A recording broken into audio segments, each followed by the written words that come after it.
Yeah, my name is Mastrano. I'm a PhD student working with Andrew Mastrano at the University of Melbourne. And today I just would like to tell you about a couple of projects we've been involved in. First part of the is the superfluid instability, fluid capital instability, and neutron star glitches. And so, just a brief introduction. Neutron stars, basically they're just remnants of massive stars after a supernova event. These are high-density objects, theoretically idealized instances mainly of neutrons, protons, and electrons. These things have very small sizes and high magnetic fields. The typical radius that people take is about 10 kilometers, and magnetic fields go about to between 10 to the 4 and up to the 10 to the 11 Tesla. And some of these objects are observed as pulsars, which are these are neutron stars radiating in the radio periods between 1 millisecond and 10 seconds. And this is a simple idealized diagram of a neutron star. So you have a relatively thin crust and then an outer core region, density of 1.5 times 10 to the 17 kilograms per meter cube, and then an inner core region, density of about twice that. And then what's inside here is hard to probe, and currently nobody has any good theory to explain what's in it. And all sorts of theories have come up, quark matter, what sets the boundaries between the layers? Sorry? What establishes the boundaries between the layers? Composition, density, and entropy gradient. Okay. So these objects radiate, these objects just slow down electromagnetically over a long period of time, generally of dBdt between 10 to the negative 20 and 10 to the negative 13. But some of these objects sometimes display discontinuous sudden spin-up known as glitches, like that one there is a typical glitch from a crab pulsar. And we don't really have a good idea of what's happening during these glitch events, but superfluidity has been proposed to have something to do with it. And here's a brief introduction to superfluids. The first discovered natural superfluid is Helium-3 Superfluid. Helium-4 becomes liquid at 4.2 kelvins, but does not become solid even at low temperatures. Basically, the 0-point energy of Helium-4 is enough to overcome the van der Waals energy, van der Waals attraction. At 2.17 kelvins, it enters into a different phase, into a new phase called the superfluid phase, where it exhibits interesting phenomena such as the zero friction, the fountain effect, second, third, and fourth sounds, and all these experimentally verifiable effects. Helium-4 superfluids are also helium-4 superfluid is isotropic, and pardon me. What that means, we'll come to that later. And helium-3 superfluids, helium-3, which is a rare isotope of helium, also becomes superfluid, but at lower temperature of 2.6 millikelvins. And it was discovered more recently, which is about early 70s, I believe. Why is that? That's because helium-3 atoms are fermions. They do not form those condensate like helium-4. That's why they don't become superfluid as easily.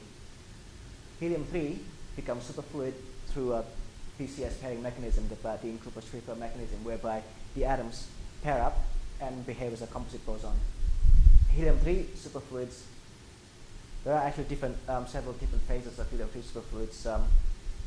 Helium-3A is anisotropic in the sense that the energy gap is anisotropic, meaning sometimes it's easier to excite normal flows, to excite the atoms out of their superfluid state in certain directions than in others.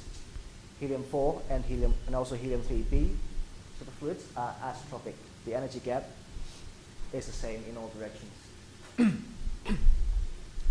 Both superfluids can be described mathematically with a two-fluid model. So you have a set of equations like that one there, and that one there, which describe the normal fluid component. That's the momentum equation for the normal fluid component, and that's the momentum equation for the superfluid component. So the fluid is described as two components interpenetrating, and they do interact actually. But in helium-4 models, they usually described as non-interacting to the lowest degree, to the lowest order. Sorry. And the new thing is that this one here is a equation of motion for the vector L. I don't know if you can see that clearly or not. There is it. That vector L is that it's called the texture vector. That's the vector that determines the direction of the anisotropy of the helium-3 atoms. In a helium-4 superfluid or in a helium-3b superfluid, the isotropic superfluids, this equation simply reduces to identically reduces to zero. When you talk about a two fluid equations, yep. and you're saying the fluids don't interact, I mean, it's not like gases. I mean, can they really like flow through each other? So yeah. like, yeah. So it's not like oil and water or something. No. Even though their densities are very high, and they, obviously are. So I mean, the fluid inside a neutron star is, very hard to compress, but they can still kind of just flow right through each other. Yeah. Yeah. Hmm.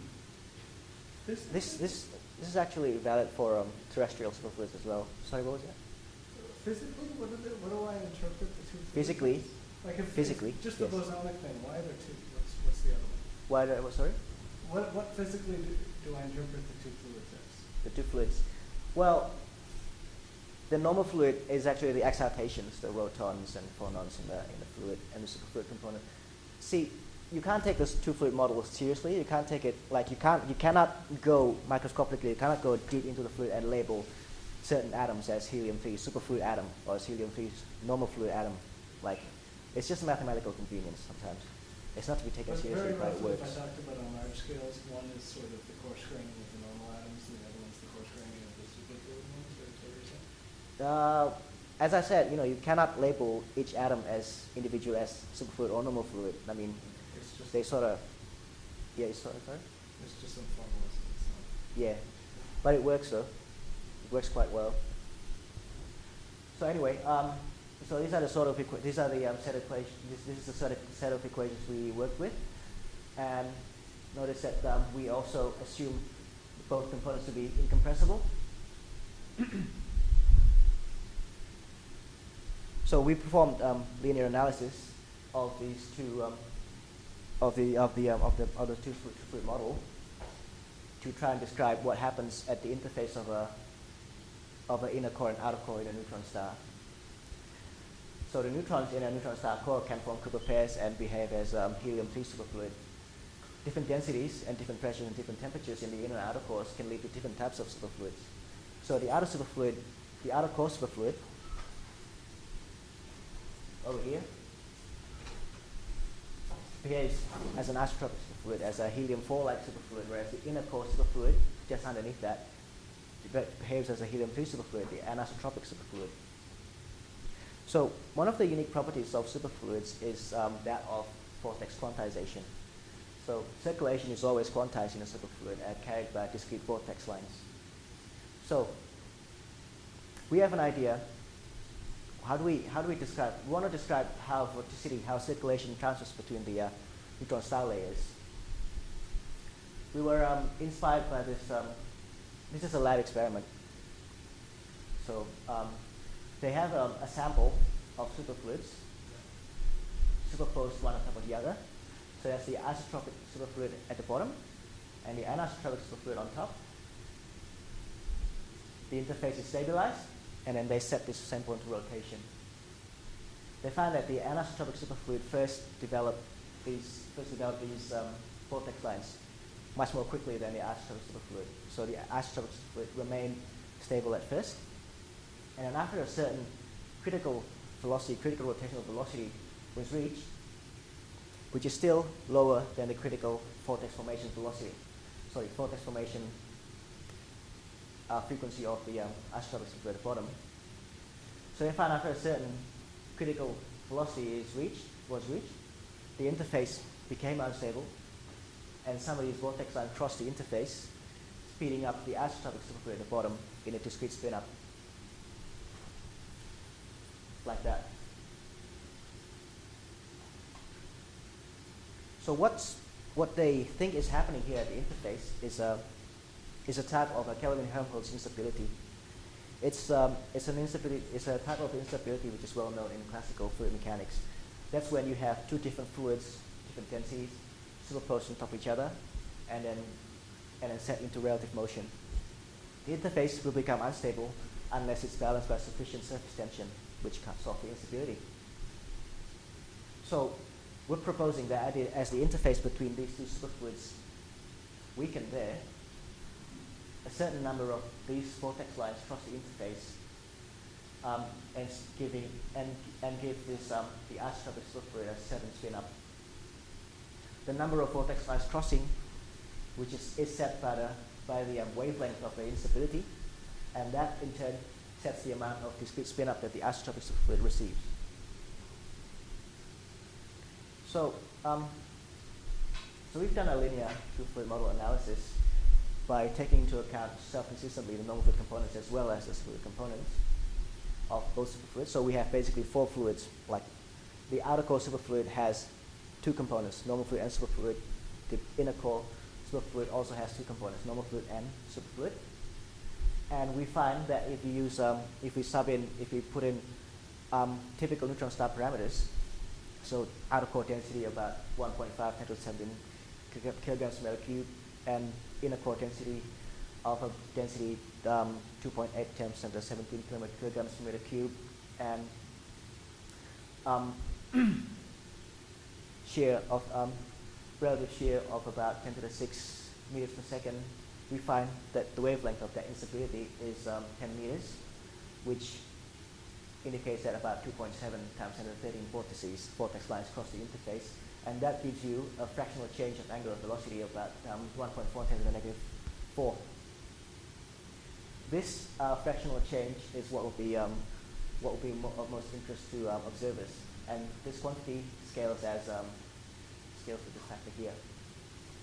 Our result compares favorably with typical pulsar-rich events, which go up to about 10 to the negative 9, 10 to the negative 4.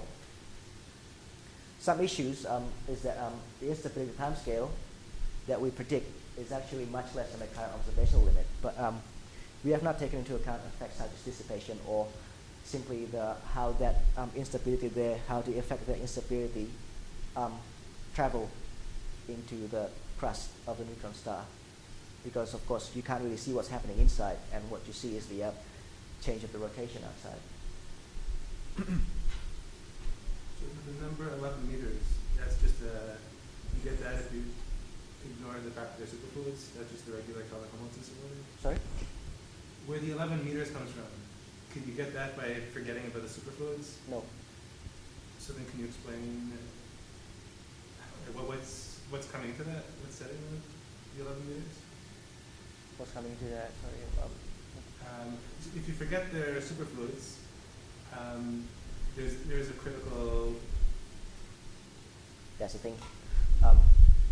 Yeah, we also find that all these critical parameters depend on density, on entropy ratio between two fluids, and you have to take into account the normal fluid component as well as the fluid component to get that 11 meters. So this is that's what a couple of our curves. Solid curves is so these are just different density ratios from the inner core and outer core superfluids. Main result is that on the vertical axis there we have critical shear velocity in units of the classically determined shear velocity, and on the x-axis we have log of R, where R is the ratio entropy ratio between the bottom and between the inner core and outer core superfluids. So we see that you cannot ignore this bit, and you cannot ignore the superfluid component and the outer and the normal fluid component. You have to take into account all four of them. So we say here that we suggest here that inner core and outer core superfluid interface of rotating neutron stars are always prone to Kelvin-Helmholtz instability unless surface tension is much higher than the current estimate. That surface tension value that we use to get all these values are actually not very well known, because we all we did was just extrapolate from lab helium-3. So until we get a better estimate of that, that's all we could do. That might be, and it might be, of course, higher than what the what we used, or it could be lower. We don't know. So so our results seem to suggest that KH instability at the interface and vortex line, and this sudden vortex line transfer can explain pulsar glitches. But we have not taken into account many effects, such as viscosity effects. We have not taken into account that one self-consistently. And we have not considered textural effects in the anisotropic superfluid. That's because nobody really knows what the texture at this interface will look like.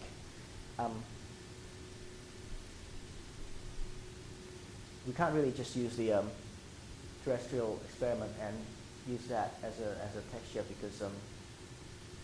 because many things will determine the direction of this texture, such as magnetic field, electric field, and sample size. And in the lab experiment, the sample size is, of course, the biggest factor in determining this texture, whereas in a neutron star, it's a little less than. And we do not consider the other superfluid. When you Sorry? say texture there, do you mean texture in the sense of topological defect, or is this? Kinda. But texture, I mean, helium-3 superfluid, helium-3-like superfluid, or the inner core superfluid is anisotropic, right? So there are directions in it, preferred directions, where you can get normal fluids excited more easily. If normal fluid flows, excited more easily. It's the same as the scalar field texture. Okay. Sorry, what was that? It's the same thing as the scalar field texture, though, for. Never mind, it's not. Sorry. Don't worry. Yeah, we have not considered the other superfluid species that might be present there, the proton superfluid. That would complicate the matter further. And of course, we still don't quite know how the actual vortex line transfer happens across the interface, because that picture there is just a simplified picture. We don't really know what's happening, really, in the microphysics. So that would be part one. Yeah, So you calculated the instability, but what are you assuming, like, what's the steady state? Is there a steady state? Is it exciting turbulence or something? sorry? What is the steady state? I mean, it's just an instability. It doesn't tell you what's happening in steady state. Not really. No, we just set the two fluids into relative shear motion, and that's it. But if you want to calculate something like the slowdown, you need to know what the saturation is.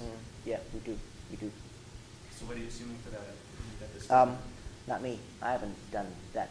Bit, but a friend of mine has done that, and you're gonna have to ask him. Were you Sorry. just assuming that a single vortex enters crosses the interface per 11 meters squared? Is that basically the assumption? That you have a sort of fastest growing node, sets of wavelength, and then you have one quantum per wavelength, not one quantum per wavelength per time scale, say. What's the a glitch represents one crossing per that length scale? And is that the fastest growing node scale, or what was that wavelength exactly?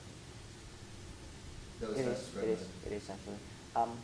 We're not proposing that this is what's happening in a glitch. I mean, this could be one of them, but I don't know. I mean, the values that we got, they seem to, they point like we're in the right direction or not, but we're not really proposing that this is the only thing happening in a glitch.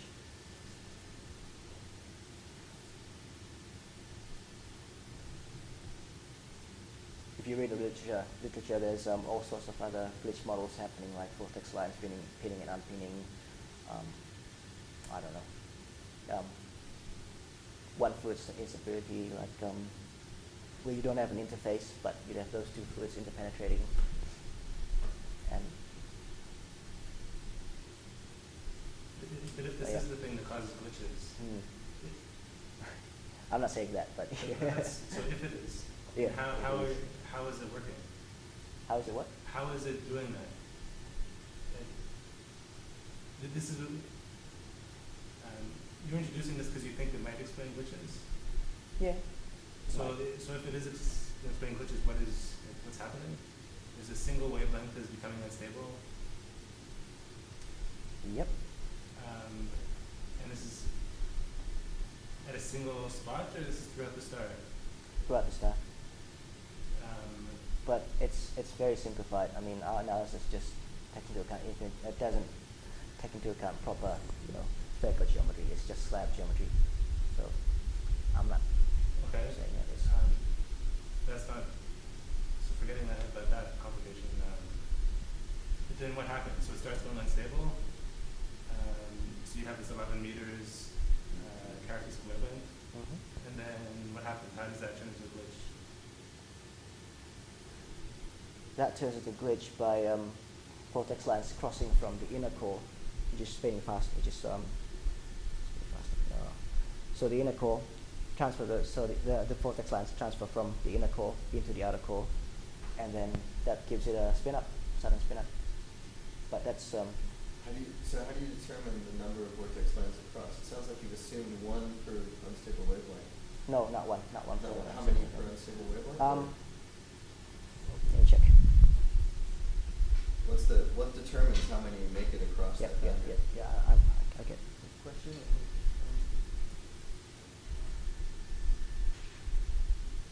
Remind myself.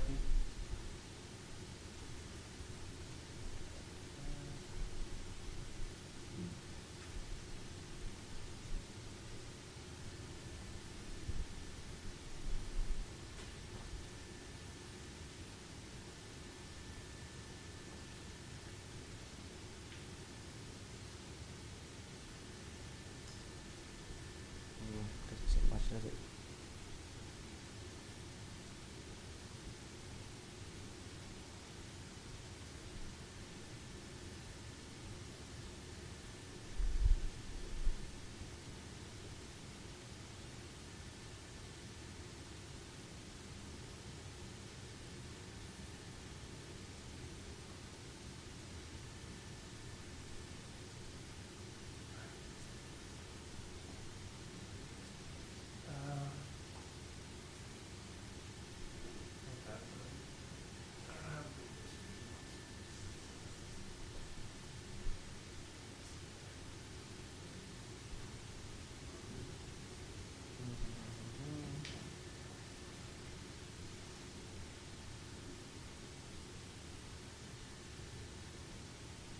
There we Is go. this a process that turns on suddenly when some instability criterion is matched and then shuts itself off once the We don't. My gut feeling says no, but I don't know. That's yet to be investigated.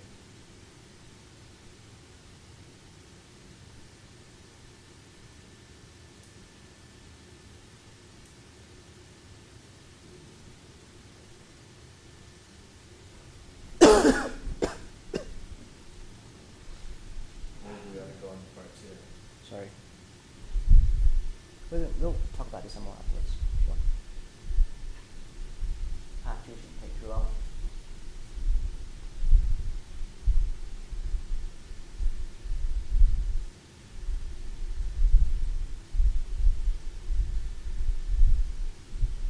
Alright, and this is the other stuff we've been working on, which is evolution of magnetic fields in the compact stars. Big questions. We know that some neutron stars emit X-rays of high luminosity X-rays with periodic features, and some of these neutron stars emit giant X-ray bursts. They are known as SGRs, short for soft gamma ray bursts. There are currently 4 confirmed objects and 1 candidate, and some have not been observed to emit these giant X-ray bursts, and those are called anomalous X-ray pulsars, AXPs. 7 confirmed and 2 candidates so far. What's interesting about these objects is that they have, if you look at their period and period spin downs, these objects have very high magnetic fields, because you can infer the dipole magnetic field from the period and period spin down. These high magnetic fields of order 10 to the 11 Tesla or higher. 10 to the 11, 10 to the 10 to the 10, 10 to the 11 Tesla. Much higher than radio pulsars. these objects are collectively known as magnetars.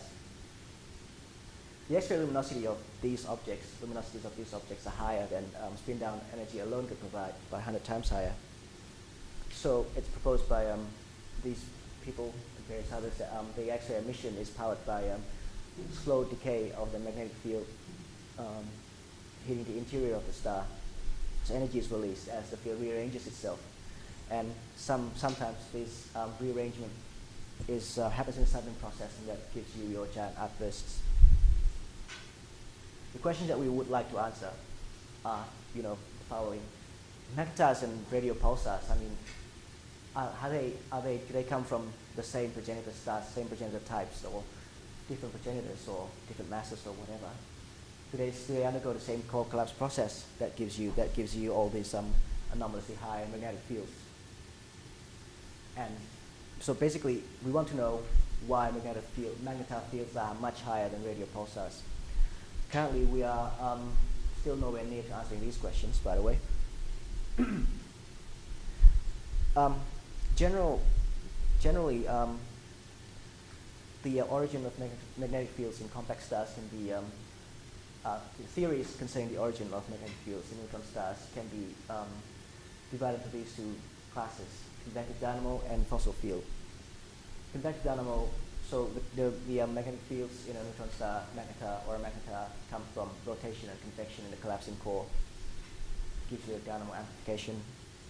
Fossil field just comes from flux conservation, where the field is already present in a progenitor star and then magnified as flux lines wind during the collapse. These two theories, general classes of theories, actually are not mutually exclusive. I mean, they can happen. Both of them can happen in a neutron star. So Braithwaite and Nordland and Spirit have done these excellent simulations recently, where they basically start with a random magnetic field in that configuration there, and then they let the magnetic field relax without diffusion into this configuration here. And after that, they turn diffusion on, and they find that the magnetic fields develop into this configuration here, which is coupled toroidal and toroidal fields. So we want to model their fields. We want to model what they've done analytically, and it's difficult, but we just want to get an approximate feel of what they've done. So we decided to start with a force field fields. A force field is one where the curl is parallel to itself. So the curl of B is some constant A times B itself. In spherical coordinates, this is what they look like. So we wanna see what these fields look like, and then evolve them and see if they come out even roughly similar to what Braithwaite and collaborators have found. Is there a particular reason to start from force free as opposed to fields with force in them? Because they're simple, because they're analytically relatively simple, and because they are astrophysically prevalent. I mean, in larger scales, you can approximate fields as force free. But are they realistic? No. So I guess the thing is that some of the forces relax easily in, say, a horizontal direction. Yes. More realistically, yes. You can quickly assume that azimuthally is force free, but not radially. In this first instance, we've just done where when it's force free in all directions, and I'm actually about to do one that's just like that. So these are what the 3 lowest n modes look like. Not very exciting. We would like to combine all the three lowest n modes. Can I just ask a question? If we back up a second, sorry to interrupt. Go back to those previous force-free distributions with the pictures of them. How can they be completely force-free, considering that you always have, and you can always decrease the magnetic energy by expanding the current distribution, so that the lowest energy configuration is always one in which the star is completely demagnetized because the magnetic fields have left it. So what you're doing, concentrating the magnetic forces on the surface of the star and not keeping them out of the interior? Sounds like it's supposed to be force free under certain constraints. Certain constraints Such as the total surface field is constant, or the total magnetic energy interior to a surface is constant, or something like that. You know, it's hard for me to picture how you can arrange for no magnetic forces anywhere in space in a configuration where the field is pinned to a star.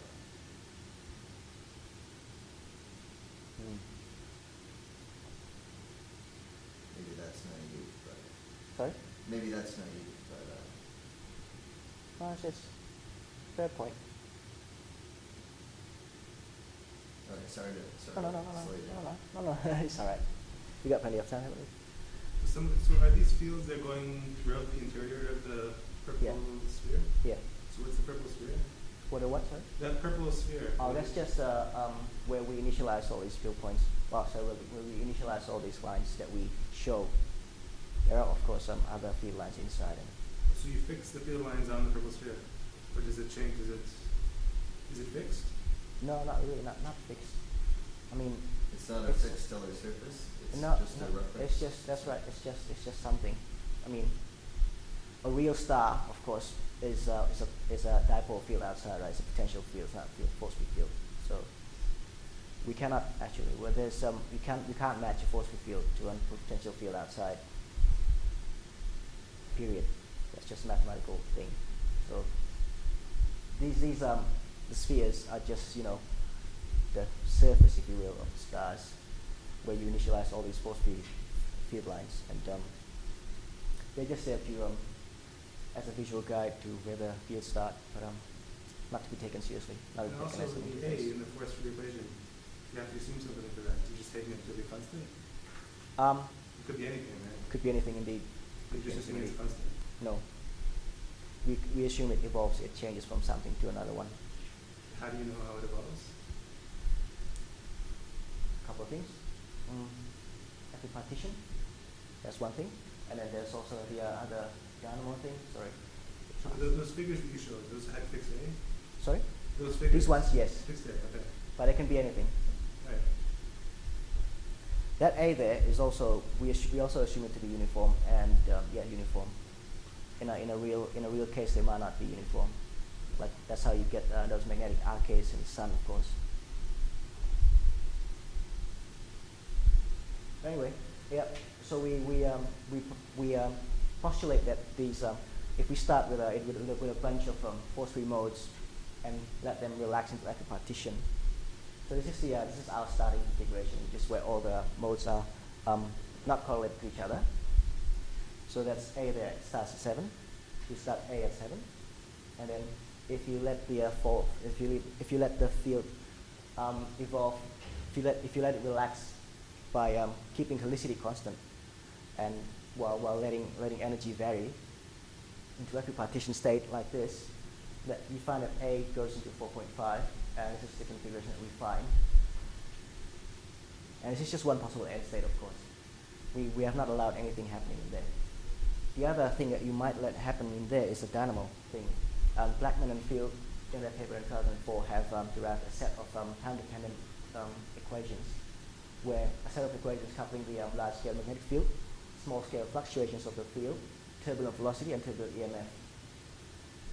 So in their model, small-scale magnetic helicity fluctuations drive the large-scale field growth, mediated, and then quenched by the small-scale turbulent velocity. If you use their model, the force-free field that we start with then would relax into this steady state here. And what we find is basically magnetic field, which is a linear combination of equally weighted force-free modes, can relax by preserving helicity without anything else happening in there into a linked rotor-to-rotor configuration, like that one there. Or we can also have a dynamo effect happening, have a NHD dynamo type happening, and let it evolve, or let it evolve into this steady state here, which is by the way more toroidal than the previous one. Braithwaite's also shown this latest result that his stable configuration fields usually his stable configurations usually have higher toroidal field energy than no colloidal field energy. So that seems to suggest that a force field relaxing, preserving helicity on its own is just not the real thing. That's not just what's happening, really. And the things that we need to look into, that we need to add into this model, this admittedly simple, admittedly unrealistic model, such things as diffusion. If your force field is allowed to diffuse freely, you find that it doesn't change its shape, it doesn't change its geometry, because all the modes will just decay equally depending on resistivity. But if you let a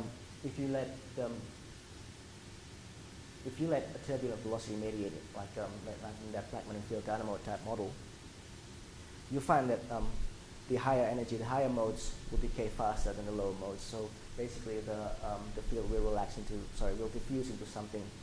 The asymmetric lower modes will dominate over a long period of time eventually. So of course we must. That was just the Blackman field dynamo was just one possible dynamo. I mean there are myriad others which we would like to try soon. And boundary questions, boundary conditions. As I said before, it's a mathematical impossibility to match a force field and a potential field outside. It's just not possible. So some people have done work into it by letting the A vary with position, for example, and then let current flow in the atmosphere. So like the sun, for example, you get these discrete constructs, discrete constructs like the magnetic arcades. We also need to include bulk rotation because there's no rotation happening in our model here. And eventually we want to know what happens if that fluid there, that actual fluid there is superfluid or superconducting, because that would be what a neutron star is, I guess.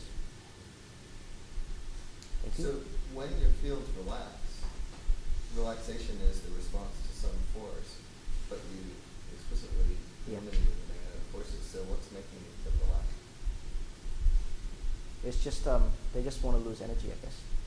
But the reduction in energy, the force is generically partial differential of energy with respect to position. So it sounds like there's a force. It should be, really, which means the Seems like there's some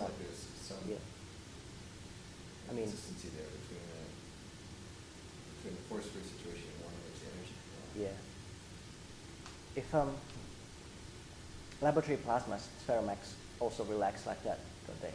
But they have some confining field out there, don't they? Well, what you could imagine having is something where you have some conserved quantity in the flow, like helicity, and you get to the minimum energy configuration Yeah. with that helicity, and then something happens to make the helicity go down, like a reconnection of that. Yes.